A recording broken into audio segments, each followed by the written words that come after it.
Down the Delmarva Peninsula's country roads, a battle has been brewing for 3 years over chicken farms, pollution, and the Chesapeake Bay. The Waterkeeper Alliance is suing a farm owned by Alan and Kristen Hudson, alleging water pollution violations. The lawsuit also seeks to hold Purdue Farms, the company the Hudsons raise chickens for, responsible for the pollution. The lawsuit was started by the Assateague Coastal Trust, an affiliate of the Waterkeepers. Well, the Assateague Coastal Trust and myself hope that we win this case and that it establishes a precedent for industry, the poultry industry, as well as other animal feedlot industries, to get involved, more involved, in helping local farmers deal with pollution issues from the manure from their operations. So we hope this case will bring to light the major issue of how do we deal with manure from large animal feed operations.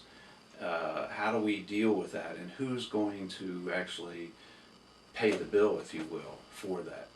Purdue and the poultry industry have different views of the lawsuit. This case is important to the chicken industry on Delmarva and throughout the country because we view it as an attack by a cash-rich out-of-state organization against a farm family for no valid reason.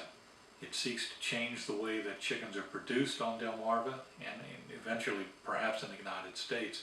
Changes that will not be good for consumers, changes that will not be good for the agricultural community, and causing changes that we don't think will really cause much improvement in environmental practices. This is a case that started out to be about a pile of poultry litter, which was subsequently found to not be, and was then resolved by the Maryland Department of Environment. Instead, we have a farm family who's being dragged into financial difficulties, questions over standard operating practices, and in fact the relationship between the company they raise chickens for and their farming operation.